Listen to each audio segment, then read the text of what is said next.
This audio was recovered from Maya Chen's waterproof phone 3 weeks after her camping group's disappearance at Lake Miraleth. The device was found, floating exactly where she'd entered the water, battery at 3%, displaying impossible GPS coordinates that place it simultaneously at the lake's surface and 847 feet beneath it. Maya, 24, was a marine biology graduate student, documenting the lake's unusual ecosystem for her thesis. She had no idea she was recording her own extinction. At 2:47 p.m. on August 15th, Maya's voice carried the excitement of discovery that would soon turn to something else entirely. Her last complete sentence was logged at 11:33 p.m. that same night. What happened in those 9 hours defies explanation. But the audio doesn't lie. Neither do the shadows.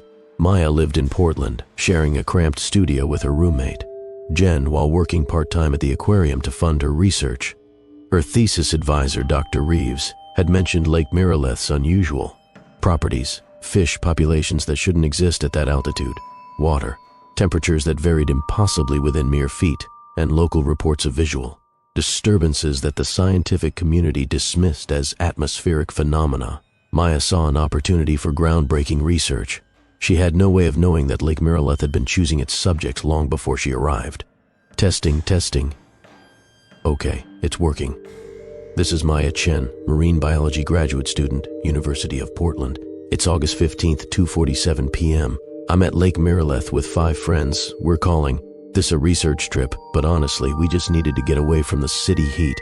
Her voice carried that infectious enthusiasm of someone about to uncover something remarkable. And the water is incredibly clear, like looking through glass. I can see the bottom. Even though my depth finder shows it's over 60 feet deep here, there's something beautiful and strange about this place. The first sign something was wrong came at 3:15 p.m., captured in crystal clarity by Maya's recording equipment. She'd been documenting the lake's unusual transparency when her voice suddenly changed, becoming more clinical, more focused. Wait, that's weird. Guys, come look at this. I'm standing in maybe 4 feet of water, sun's directly overhead, but my shadow on the lake bottom isn't matching my movements. When I raise my right arm, the shadow raises its left. When I wave, there's a delay, like it's thinking about whether to follow. Her friend Kai's voice joined the recording, tinged with the casual dismissal of someone who hasn't seen what Maya was seeing. It's just the water refraction, Maya. Light does weird things through water. No, Kai, look closer. Really look. Everyone get in the water and watch your shadows. There was a pause, filled only with the gentle lapping of water against the shore and the distant sound of their friends splashing in. Then came the moment that should have sent them running. Oh my God. This from Zara, Maya's closest friend, her voice barely above a whisper. My shadow, it's looking at me. It turned its head and it's looking directly at me. The recording captured 6 distinct voices now, all speaking at once, all describing the same impossible phenomenon. Their shadows beneath the crystal clear water had become independent entities, mimicking their movements with subtle, deliberate delays and variations. Diego's shadow appeared to be writing something in the sand that Diego himself wasn't writing. Elena's shadow kept pointing toward the deeper parts of the lake, while Elena stood perfectly still. Most disturbing of all, Marcus's shadow appeared to be drowning, thrashing, and struggling, while Marcus floated peacefully on his back. Maya, ever the scientist, tried to rationalize what they were witnessing. There has to be an explanation. Maybe it's some kind of bioluminescent algae or mineral deposits creating optical illusions. I've heard of underwater caves that can create mirror effects. But even as she spoke, her voice carried less conviction. The device captured the subtle change in her breathing, the way her words came faster, more clipped. She was scared, though she wouldn't admit it yet. At 4:23 p.m., Maya made the first crucial mistake. She decided to dive down and examine the lake bottom more closely, to understand the mechanism behind what they were seeing. Her waterproof phone recorded everything as she descended through the impossibly clear water toward her shadow. The pressure feels wrong. Her voice came through with that hollow quality of someone speaking while holding their breath. I'm maybe 20 feet down, but it feels like I'm at 60, and my shadow, it's not on the bottom anymore. It's standing upright in the water, like there's a second lake floor I can. At sea, and my shadow is standing on it, watching me swim down toward it. When Maya surfaced, gasping and coughing, Her voice carried a new note of genuine fear. "There are more of them down there. Hundreds of shadows, all standing on what looks like another lake bottom that exists in the same space as this one. They're all looking up at the surface, like they're waiting for something, or someone." The group should have left then. The rational response to witnessing something that violated the basic laws of physics would have been to pack up immediately and report their findings to proper authorities from a safe distance. But Lake Miraleth had been collecting visitors for decades, and it knew exactly how to keep them there just long enough. At 5:47 p.m., as the sun began its descent toward the mountain peaks, something changed in the lake's behavior. The shadows became more active, more insistent in their independence from their owners. Maya's recording captured Kai's increasingly frustrated attempts to make his shadow follow his movements. "This is getting really weird, guys. My shadow just waved at Elena's shadow. I didn't wave. I was standing perfectly still, and my shadow waved at Elena's shadow, and her shadow waved back." Elena's voice, tight with fear. "We need to get out of the water. Now. Something's not right here." But as they tried to swim back to shore, they discovered Lake Miraleth's first trap. The shore seemed to recede as they approached it, maintaining the same distance no matter how hard they swam. Maya's phone tracked their GPS coordinates as they swam, showing them moving rapidly towards shore while the visual evidence contradicted this completely. "This is impossible," Maya panted, exhaustion clear in her voice. "According to my GPS, we've swum 300 yards toward shore, but we're still the same distance away. It's like the lake is stretching." At 7:15 p.m., just as panic was beginning to override curiosity, they experienced what Maya would later describe as the hope sequence, that cruel moment when Lake Miraleth offered them exactly what they needed most. A small motorboat appeared around the eastern bend of the lake, moving steadily toward their position. The occupant, a man in a park ranger uniform, waved and called out to them. "You folks having trouble? Engine problems?" Relief flooded Maya's voice as she recorded their rescue. "Oh, thank God. Yes, we need help getting back to shore. Something's wrong with the currents or something. We can't seem to make progress swimming." The ranger threw them a rope, and for several glorious minutes, they felt the solid tug of rescue pulling them toward safety. Maya's heart lifted as she felt herself moving through the water toward the boat, toward explanation, toward normalcy. She could already imagine telling this story later, laughing about how frightened they'd been over what must have been some kind of rare optical phenomenon. But as they got closer to the boat, Maya's scientific training kicked in, and she noticed details that should have been impossible. The ranger's uniform was dry despite the spray from his boat cutting through choppy water. His movements were slightly delayed, like a poorly dubbed movie. And most disturbing of all, his shadow on the water was facing the wrong direction, toward the boat instead of away from the sun. "Wait." Maya's voice cracked as realization hit her. "You're not real, are you? You're like our shadows. You're what this place creates to keep us here." The ranger's smile never wavered, but his voice, when he spoke, came from beneath the water instead of from his mouth. "Maya Chen, marine biology graduate student. You wanted to understand Lake Miraleth's ecosystem. You're about to become part of it." The rope in their hands dissolved into cold lake water, and the boat simply faded away like mist. They were back where they started, treading water in the middle of an impossible lake. But now they understood they were no longer dealing with natural phenomena. Lake Miraleth was alive, intelligent, and it had been playing with them. As darkness fell, the true horror of their situation became clear. Their shadows, visible in the moonlight on the lake bottom, began to move independently and with purpose. Maya watched in growing terror as her shadow walked along the lake floor toward the deeper parts of the lake, leaving her floating helplessly on the surface. "It's taking our shadows somewhere," she whispered into her phone. "They're walking away from us, going deeper into the lake." What happens to a person when their shadow leaves them? They were about to find out.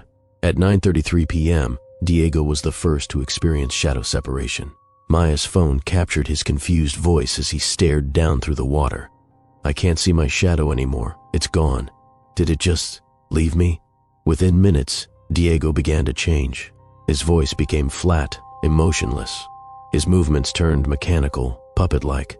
When the others called his name, he responded, but his answers came a few seconds too late, and they were slightly wrong, as if he was guessing what Diego might say rather than actually being Diego. "He's still here," Maya recorded, her voice shaking, "but he's like an echo of himself. Like when your shadow left, it took the real Diego with it, and this is just what's left, a shadow wearing Diego's body. One by one, their shadows abandoned them, walking purposefully along the lake bottom, toward some destination in the deep water that Maya's equipment couldn't penetrate, and one by one, her friends became hollow versions of themselves, still present. Still moving and speaking, but fundamentally changed, fundamentally empty. Maya, being the last one with her shadow still intact, was able to record the most. Crucial observation, the others are trying to convince me to let my shadow go too. They say it doesn't hurt that. It feels peaceful. But they're lying. I can see it in their eyes. There's nothing behind them anymore. They're puppets being operated by something else, something that wants to collect all of us. At 11:15 p.m., Maya made her final recording, her voice barely audible as she tried to stay quiet while her transformed friends searched for her in the darkness. I'm hiding behind some rocks on the shore. My shadow is still with me, but I can feel it trying to leave, pulling toward the water like it's magnetized. The others are in the lake, floating in a circle, all facing the center where the deepest part is. They keep calling my name, but it's not really them calling. It's whatever took their shadows, using their voices to try to lure me back into the water. Her voice dropped to barely a whisper. I can see lights moving deep under the water, like a whole city down there. I think that's where the shadows go. I think they're building something or feeding something with the shadows they collect. My friends' bodies are just husks now, remote controls for something that wants to add me to its collection. The recording ended abruptly at 11:33 p.m. with the sound of Maya's phone hitting water. When search and rescue teams found the device 3 weeks later, it contained 17 additional hours of audio, but every second of it was silence. The official report stated that 6 young adults had drowned in Lake Miraleth due to swimming in an unfamiliar area after dark. Their bodies were never recovered. The lake, authorities noted, was much deeper than previously measured. Sonar readings suggested depths of over 800 feet in some areas, with unusual acoustic properties that made mapping difficult. Local indigenous tribes, when interviewed, weren't surprised by the disappearance. They'd been warning people about Lake Miraleth for generations, calling it the lake that steals reflections and avoiding it entirely during certain times of the year. When the water is too clear, one elder explained, and you can see too far down, that's when the shadow people are hunting. They need what makes you real. Maya's research advisor, Dr. Reeves, noted that her thesis proposal had mentioned investigating reports of visual disturbances at Lake Miraleth, but he claimed no knowledge of what specific phenomena she had been studying. Her research notes, stored on university servers, were corrupted the day after her disappearance. Containing only a single readable line, "The shadows are not reflections. They are destinations." 3 months later, Lake Miraleth was temporarily closed to recreational activities due to unusual water conditions. It reopened 6 weeks later with new signs warning visitors about optical illusions created by mineral deposits and advising against swimming alone or after dark. The signs never mention that on clear nights, when the moon is full and the water is perfectly still, you can sometimes see lights moving in the deepest parts of the lake. Nor do they warn that if you look long enough into that crystal clear water, you might notice that your reflection is looking back at you with eyes that hold just a little too much intelligence. Maya's phone still receives GPS updates, according to her phone carrier. The device continues to ping cell towers, but its location data shows it simultaneously at the surface of Lake Miraleth and at a depth that should be impossible for the lake to contain. Sometimes late at night, the phone sends automated weather reports to her email account. The reports are always the same: current conditions, watching, temperature, cold, visibility, perfect, time until sunset, forever. This footage was leaked by former NSA contractor Riley Santos, 28, who claimed it was part of a classified government investigation into anomalous geological phenomena at various freshwater lakes across North America. Riley, a cybersecurity specialist with level 4 clearance, downloaded the files 3 days before. Their security credentials were revoked under circumstances their former employer refuses to discuss. The original source was allegedly a research team that had been monitoring Hartwell Lake, known locally as Shadow Lake, for 6 months before the incident occurred. Riley lived alone in a converted warehouse apartment in Seattle, surrounded by servers and monitoring equipment they used for both legitimate contract work and what they called digital archaeology, uncovering classified files that governments preferred to keep buried. They'd been tracking unusual activity around several government research programs when they stumbled across the Hartwell Lake files.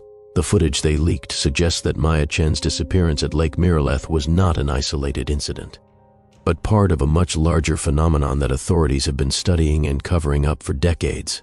"If you're watching this, I'm probably dead," Riley's voice came through clearly in their final upload broadcast, simultaneously to 7 different file-sharing platforms at 3:17 a.m. on October 23rd.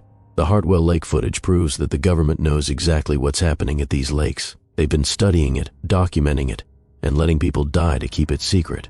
I've got maybe 6 hours before they trace this upload back to me, so I'm going to tell you everything.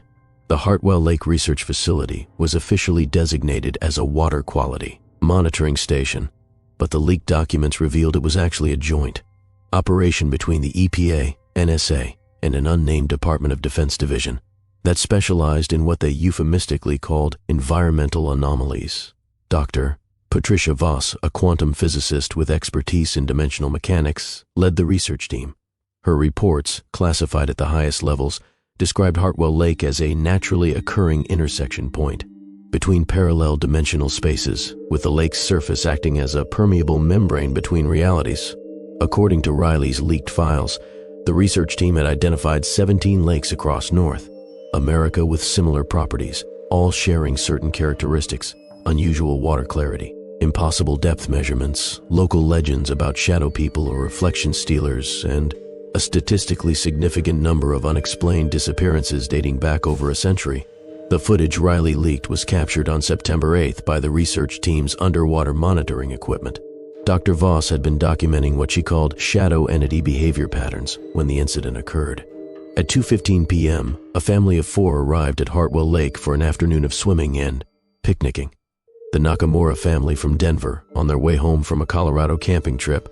Tom and Sarah Nakamura, both in their early 30s, had brought their children Emma, age 8, and Jake, age 10, to the lake after seeing it recommended on a travel blog as the clearest lake in Colorado. Perfect for families swimming with visibility all the way to the bottom. The blog, Riley discovered, had been created by a shell company with connections to the same government division studying the lakes. It appeared the research team had been deliberately luring visitors to serve as test subjects. The underwater cameras captured everything in horrifying detail. As the family entered the water, their shadows appeared normally on the lake bottom, but within minutes of submersion, the shadows began displaying the same independent behavior documented at Lake Miraleth. Young Emma was the first to notice, her voice carrying clearly through Dr. Voss's surface recording equipment. "Mommy, why is my shadow doing different things than me? It's like it's playing a different game." Tom Nakamura, an engineer with a rational mindset, initially dismissed his daughter's concerns. "It's just the way light bends through the water, sweetie. Shadows aren't real things that can move on their own." But as he spoke, his own shadow on the lake bottom turned to face him directly, something that should have been physically impossible given the sun's position. Dr. Voss's research notes, included in Riley's leak, revealed that the team had been studying this initial phase of what they called shadow detachment syndrome for months. The entities beneath the lake appear to be harvesting human consciousness by first creating a bridge through the subject's shadow, their reflection in our dimensional space. The shadow serves as an anchor point, allowing the entities to gradually draw the subject, his essential self into their realm while leaving behind a controllable husk. The family's experience escalated rapidly. Within an hour of entering the water, all 4 members were exhibiting signs of what the research team had termed dimensional displacement. Their movements became slightly delayed. Their responses to each other carried an echo-like quality. And most disturbing of all, they began speaking about things that hadn't happened yet. "We should head back to the car soon," Sarah Nakamura said at 3:30 p.m., "before it gets dark." But according to the timestamp, sunset was still 4 hours away, and Sarah was speaking, as if she was responding to someone, even though no one had been talking to her. Young Jake pointed toward a section of the lake where nothing was visible on the surface, saying, "The man in the ranger uniform says we can borrow his boat if we swim out to him." There was no ranger, no boat, but Jake was reacting to something he was seeing that the cameras couldn't detect. Dr. Voss's notes become increasingly urgent as the afternoon progressed. The subjects are experiencing temporal displacement. They appear to be responding to stimuli from multiple timeline iterations simultaneously. The entities are showing them possible futures, possible escapes, while systematically removing their ability to distinguish between reality and projection At 4:45 p.m., the family experienced their hope sequence. A park ranger, a real one this time, according to Dr. Voss's verification through Park Services, arrived at the lake and called out to them from the shore. "You folks okay out there? Water's getting a bit choppy for swimming with kids." The relief in Sarah Nakamura's voice was palpable as the family began swimming toward shore, toward safety, toward the normal world they were about to leave forever.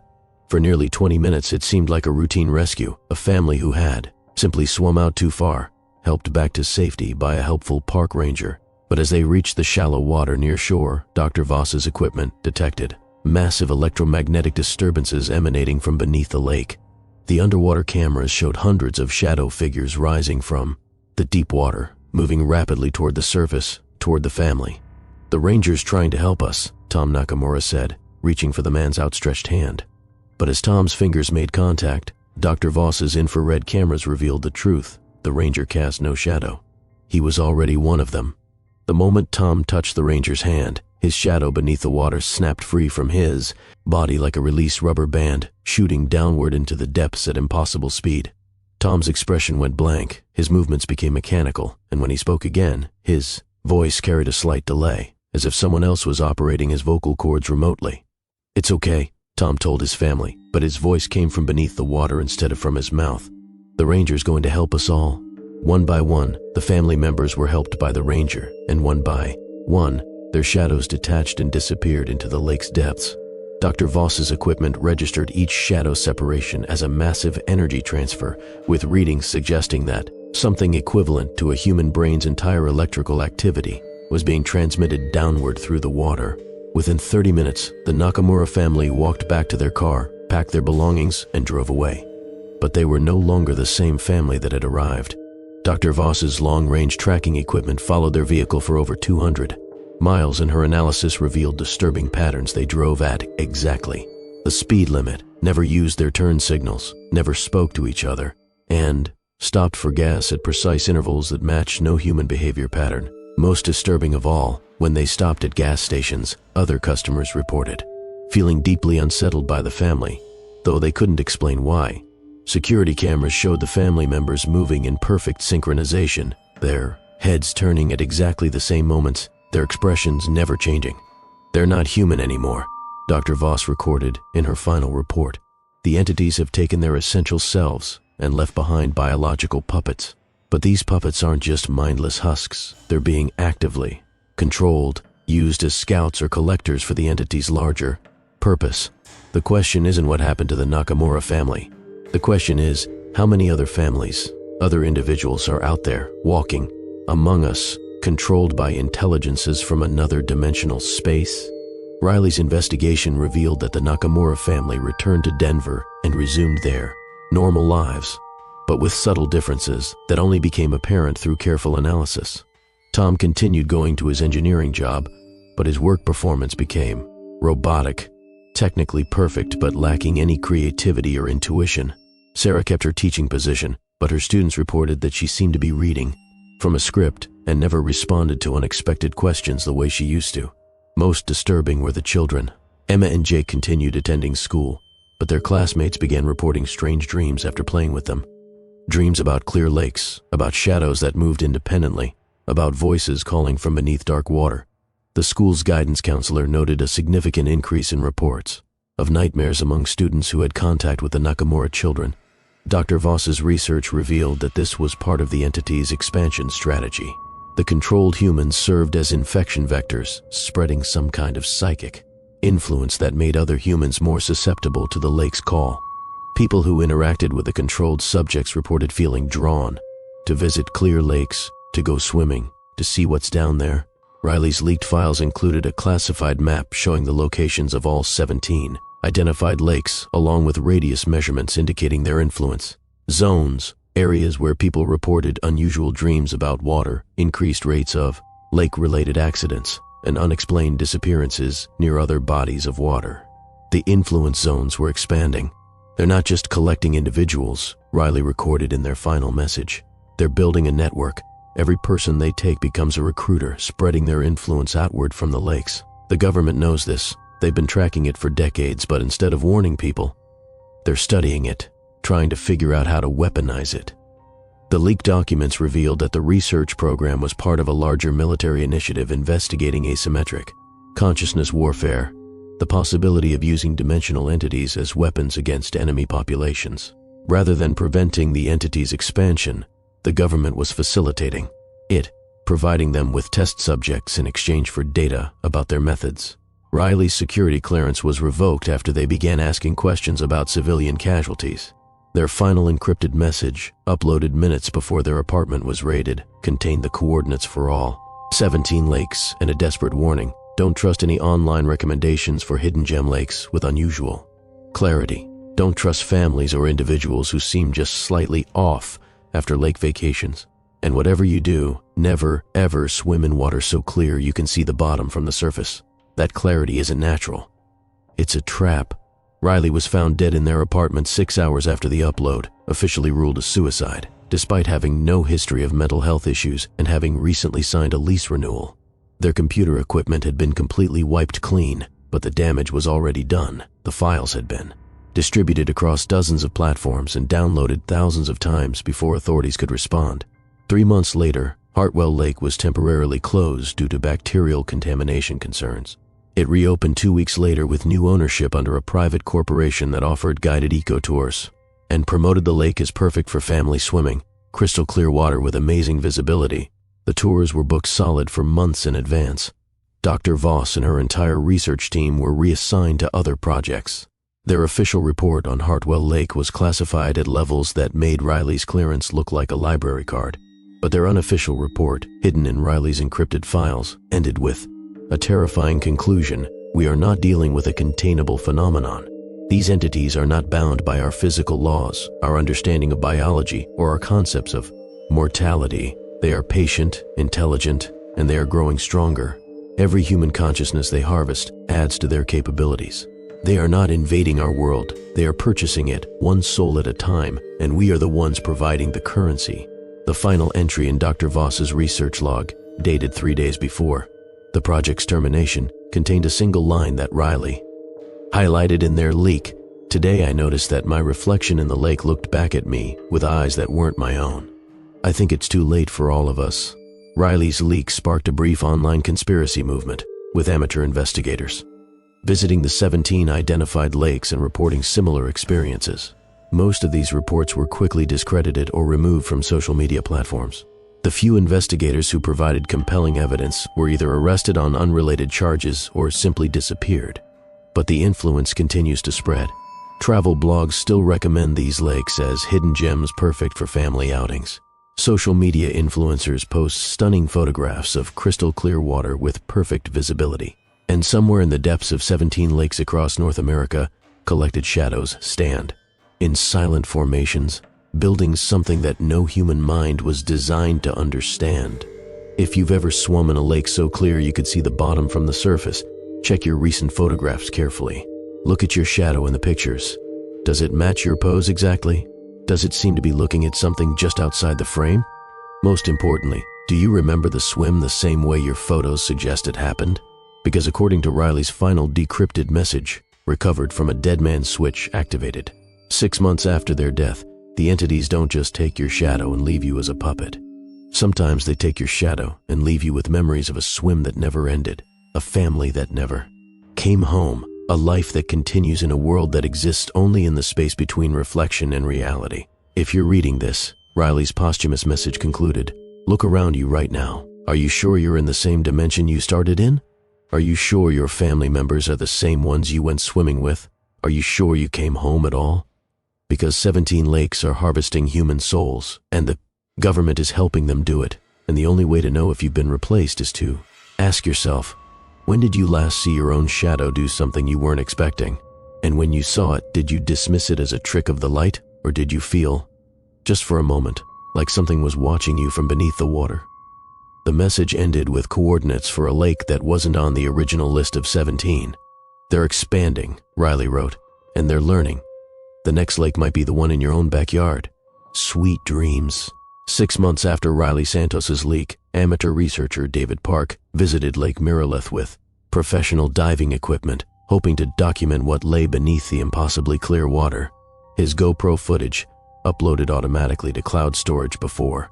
His disappearance shows something that contradicts every known law of physics, a second lake existing in the same space as the first, filled with standing figures that cast no shadows of their own.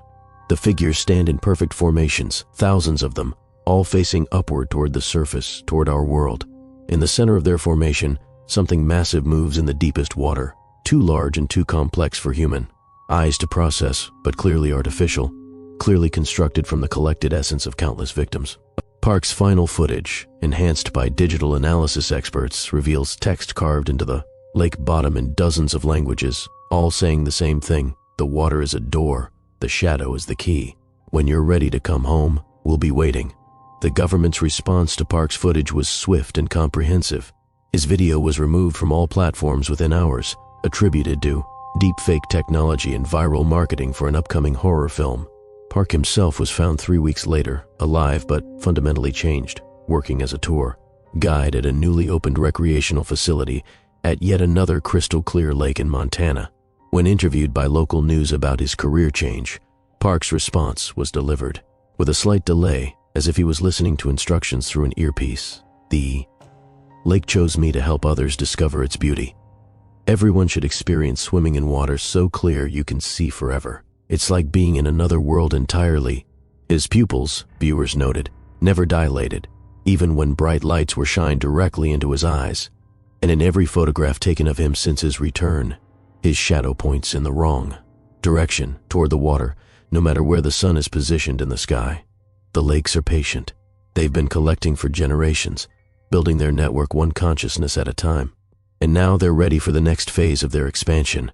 Check your local news for reports of unusually clear lakes being opened for public recreation. Notice how many travel blogs recommend these hidden gems for family outings. Pay attention to how many of your friends and neighbors return from lake vacations just slightly different than when they left. But most importantly, remember Maya Chen's final observation: when the water is clear enough to see the bottom, that's when the shadow people are hunting. And once they have your shadow, they have everything that makes you real. The next time you see your reflection in perfectly clear water, ask yourself, are you looking down at your shadow, or is your shadow looking up at you?